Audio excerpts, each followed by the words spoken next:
কারা আনসারকে আজকে মাঠে নামিয়েছে? যুবলীগের পদস্থ, ছাত্রলীগের পদস্থ আনসার বাহিনীতে আছে। এদেরকে বাদ দিয়ে যে কোনদিন ডক্টর ইউনূসকে গুলি করে মেরে ফেলবে না। প্লিজ আমার কথাটা মনোযোগ দিয়ে শুনবেন।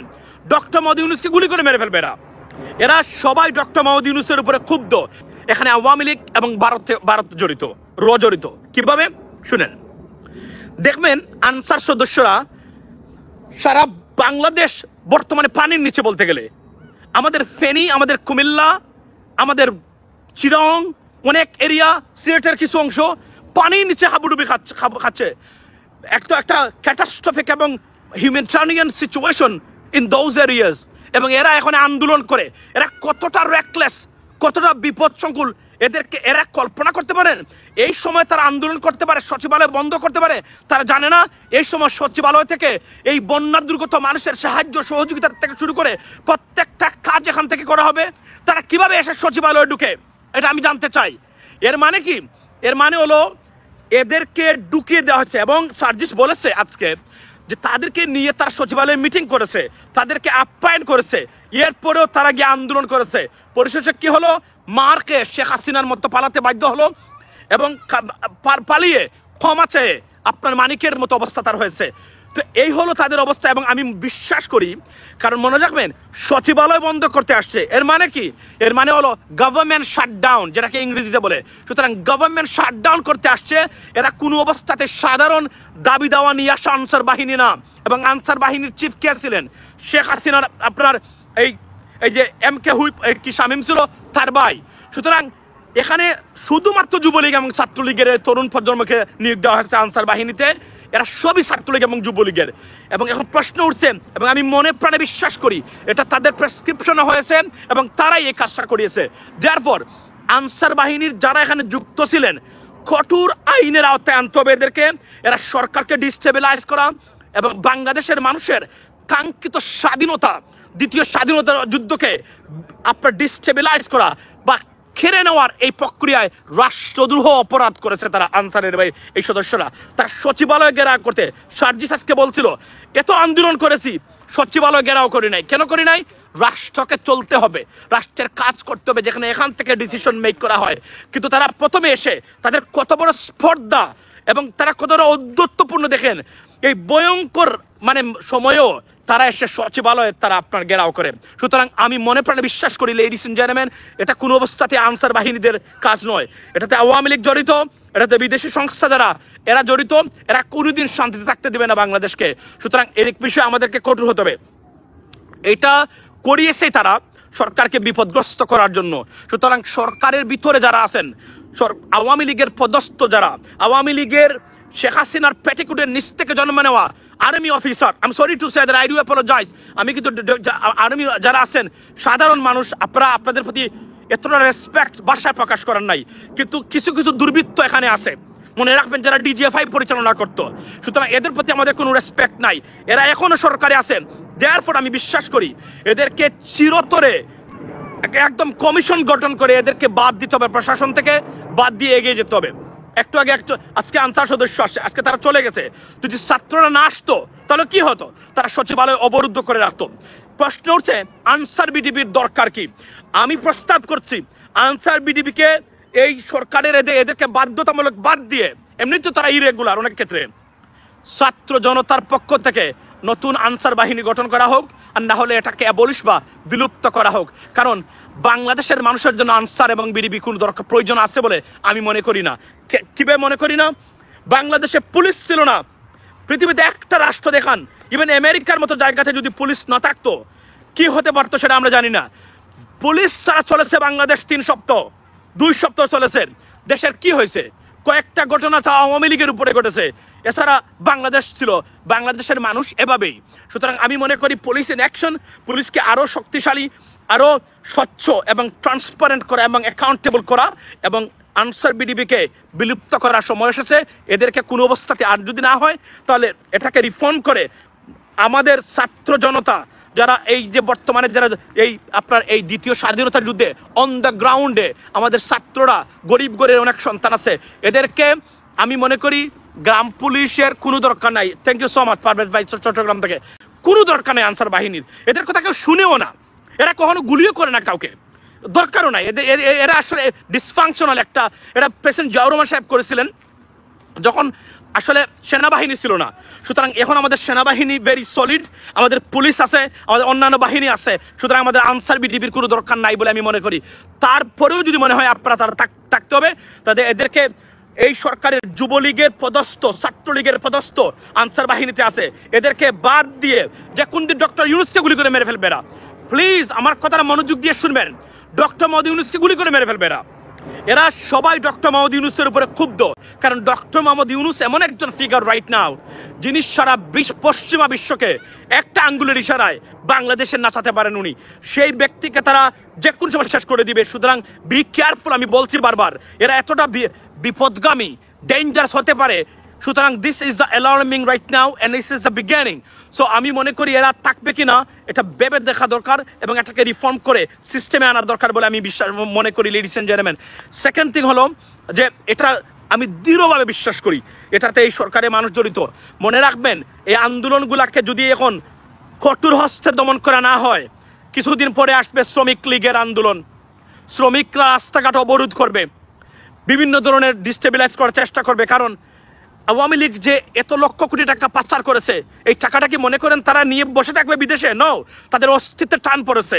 সর্বোচ্চ শক্তি দিয়ে দেশকে ডিস্টেবিলাইজ করে ভারতের সাহায্যে এই দেশে তারা এই টাকাগুলা খরচ করে কত মানুষকে তারা হত্যা করাতে পারে। তো আমি এটা বলে দিচ্ছি আবার ইন অ্যাডভান্স, যারা বিপদগ্রস্ত আছেন কেয়ারফুল চলাফেরা করবেন। এরা কিন্তু যায় নাই, মনে রাখবেন এদের প্রেতাত্মা ভারতীয় হাই কমিশন এবং এরা এখনো বাংলাদেশে আছে। এদেরকে কঠোর হস্তে, তবে একটা জিনিস ওয়ার্নিং দিচ্ছি, নিরীহ কোনো আওয়ামী লীগ, কোনো যুবলীগ, ছাত্রলীগের মানুষ যেন ক্ষতিগ্রস্ত না হয়, কারণ এরা ঘুরে ফিরে আমাদেরই মানুষ। মনে রাখবেন, আওয়ামী লীগ করা অপরাধ নয়, আওয়ামী লীগ করে অপরাধ করা অপরাধ হচ্ছে, এটাই হলো মূল কথা আমার। কারণ এত কোটি মানুষ আওয়ামী লীগ করে, আপনি কি তাদেরকে বাদ দিয়ে বাংলাদেশ মানে গড়তে পারবেন? কখনোই না। এরা আমাদের ফেলো সিটিজেন।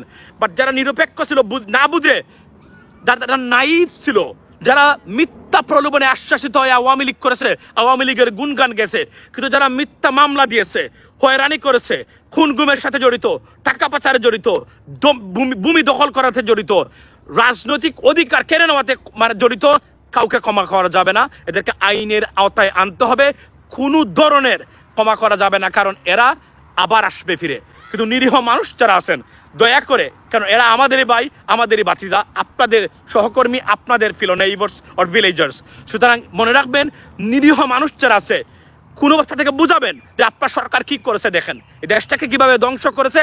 আপনাদের এই নতুন প্রজন্ম, ছাত্র জনতা, প্রবাসীরা মিলে আপনাদের সন্তানদের ভবিষ্যৎ গড়ার জন্য আজকে আমাদের দ্বিতীয় স্বাধীনতা যুদ্ধ পেয়েছি। এটাকে ডিস্টেবিলাইজ করা যাবে না, এটাকে আমাদেরকে রাখতে হবে। তো বক্তব্যটা যে এই জায়গাতে, এবং আমি এই সরকারকে বলবো এবং সমন্বয়ক যারা আছেন, ছাত্র জনতার বর্তমানে আছেন, সবাইকে আমি অনুরোধ করবো একটা জায়গাতে হুঁশিয়ার থাকবেন। স্বাধীনতা রক্ষার চেয়ে, স্বাধীনতা অর্জনের চেয়ে স্বাধীনতা রক্ষা করা কঠিন। এটাকে ডিস্টেবিলাইজ, আর এত সুন্দর বাংলাদেশ, ভারতের যারা আছে এরা নিশ্চয় ভালো চোখে দেখতেছে না। আমি কেউ দেখলে মনে হবে এরা ত্রাণ নিতে আসছে। কখনো দেখেছেন ত্রাণ দিতে আসছে? কেমন বাংলাদেশ, কোনো আইন শৃঙ্খলা এখনো ঠিক হয় নাই, কিভাবে অটোমেটিকলি বাংলাদেশ ফিক্স হয়ে যাচ্ছে। এটা অনেকের ঈর্ষার কারণ, বিশেষ করে ভারতের যারা আছে আর আওয়ামী লীগের যারা আছে। আওয়ামী লীগ কখনোই দেশপ্রেমিক ছিল না। দেশপ্রেমিক থাকলে সেখানে 16টা বছর ধরে উনি ক্ষমতায় ছিলেন, দেশটাকে গড়ে দিতে পারতেন। উনি ডক্টর মাহাতির মোহাম্মদ হওয়ার সুযোগ ছিল, কিন্তু উনি বেছে নিয়েছেন খুন খারাপি, গুম করা, নির্যাতন করা, মিথ্যা মামলা দেওয়া, আপনার বাংলাদেশের মুসলমানদেরকে জঙ্গি বানানো। এরা যেন আর 30 বছরের ভিতরে ক্ষমতা না আসতে পারে, 40 বছরের ভিতরে এদের নাম ঠিকানা যেন এখানে না থাকে, ওইভাবে আমি বলছি। কেননা এরা এসে আবার খুন খারাপি করবে, আবার দেশটাকে, আমাদের এই বাংলাদেশটাকে জিম্মি করে রাখবে। এরা 18 কোটি মানুষকে জিম্মি করে রেখেছিল। আজকে 83 চত্বরে মানুষ এসে দায়িত্বহীন ভাষায় টাকা দিচ্ছে। কেন মনে করে জানেন? তারা মনে করে it is my country right now, আমি আমার দেশের মালিকানা ফেরত পেয়েছি। সুতরাং এখন সফল মানে আমাদের বাংলাদেশ সফল। এর আগে দেয় নাই, কেন জানেন? দিলে আওয়ামী লীগের শেখ হাসিনা বলতো, ওবায়দুল কাদের বলতো, সরকারের সুপিরিয়র পরিকল্পনার অধীনে বন্যা মোকাবেলা করে, করোনা নাকি তারা মোকাবেলা করেছে। অথচ করোনার সময় সবচেয়ে বেশি লুটপাট করেছে সালমান এফ রহমানকে দিয়ে, অথচ তারা করোনা মোকাবেলা করেছে। এই হলো তাদের আপনার, অথচ আপনার দুহাত খুলে আমাদের প্রবাসীরা টাকা পাঠিয়েছে, রেমিটেন্স পাঠিয়েছে সেই সময়। কিন্তু তারা নাকি সফল, তারা নাকি এই করেছে। অথচ করোনার সময় তাদের বিজনেসম্যান যারা আছে ৭৮,০০০ কোটি টাকা আপনার স্টিমুলাস প্যাকেজের নামে দিয়েছে, অথচ যে প্রবাসীরা দুহাত খুলে দিয়ে রেমিটেন্স এবং দেশকে টিকিয়ে রাখলো, তারা তাদের বিমান টিকেটের মাধ্যমে, বাংলাদেশ বিমানের মাধ্যমে দিনে দুপুরে ডাকাতি করেছে। এদেরকে কিভাবে ক্ষমা করবেন আপনি? সুতরাং আমি সচিবালয় ও যমুনার সামনে সকল ধরনের সভা, সমাবেশ, মিছিল, আন্দোলন নিষিদ্ধ করা হয়েছে। Thank you so much. খালি এটা না, আগামী 3 মাসের ভিতরে অধিকার নিয়ে কোনো আন্দোলন করা যাবে না, চিঠি লেখা যাবে, 2 থেকে 3 জন প্রতিনিধি কোনো ব্যক্তিবর্গের সাথে দেখা করা যাবে, রাস্তাতে নেমে আন্দোলন করা যাবে না। সরকারকে অনুরোধ করলাম 3 মাস সম্পূর্ণ নিষিদ্ধ। 3 মাস পরে আপনারা আসবেন, কারণ এই 3 মাসের ভিতরে রাষ্ট্রীয় প্রতিষ্ঠানগুলা মেন্ডিং বা রিপেয়ার বা ফিক্স করা, বা যেটাকে আমরা বলি আপনার পুনর্গঠন করা, রিফর্ম করা, এই সময়ের ভিতরে কোনো ধরনের আন্দোলন দাবি আনসারকে বলতে চাই, 16 বছরে কি করেছেন? আসলেন না তখন? সচিবালয় ঘেরাও করলেন না কেন? সরকার মাত্র আসছে, রক্তের দাগ শুকায়নি। How dare you! আপনি আসছেন এখানে সরকারকে চ্যালেঞ্জ করা এবং সচিবালয়কে জিম্মি করা, সরকারকে জিম্মি করা। আমি মনে করি এরা ক্রিমিনাল কাজ করেছেন। এদের যারা আছেন শাস্তির আওতায় আনা উচিত। এবং আবার বলছি, আনসার বিডিপিকে রাখবেন কি রাখবেন না, এটা ডিসফাংশনাল ইউজলেস অর্গানাইজেশন। এদের কোনো প্রয়োজন আছে বলে আমি মনে করি না। এদের কোনো ট্রেনিংও নাই, ঠিকমতো বন্দুকও ধরতে পারেন, আমি দেখেছি নিচ্ছুকে এদেরকে। সুতরাং এদেরকে যে কোনোভাবে অবসর দিয়ে আমাদের এই পয়সাটা খরচ করার কোনো দরকার নাই, এদেরকে অন্য কাজে লাগানো যেতে পারে। কিন্তু আনসার বিডিপির প্রয়োজনীয়তাটাই কতটুকু, এটা একটা কমিশন গঠন করে যাচাই বাছাই করে দেখা দরকার বলে আমি মনে করি, লেডিস এন্ড জেন্টলম্যান।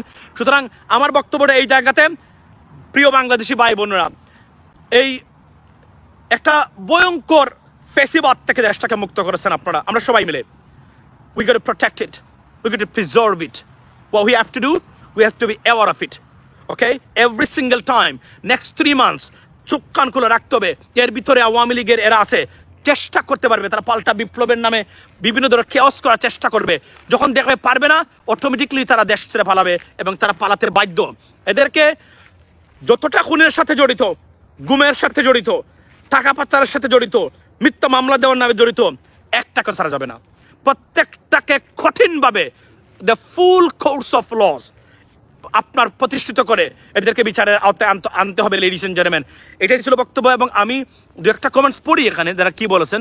বলছেন এসব করাচ্ছে এনামুল হক শামীম, শরীয়তপুর আসনের সাবেক এমপি, তার বড় ভাই আনসারের ডিজি ছিলেন। আচ্ছা, তো এনামুল হক শামীম শরীয়তপুরের সেই এমপি যিনি শেখ হাসিনার খুব আস্থাভাজন ব্যক্তি, তার ভাই হলো ডিজি আনসার। সেখানে শুধু যুবলীগ এবং ছাত্রলীগকে ঢুকাইছে, লেডিস এন্ড জেন্টলম্যান। সো মনে রাখবেন, এদেরকে বাদ দিতে হবে। এরা কোনোদিন সত্যিকার অর্থেই কাজ করবে না। এরা তাদের ওই দলীয়টা এবং যেভাবে দেশটাকে জিম্মি করে রেখেছিল সেটাই করবে।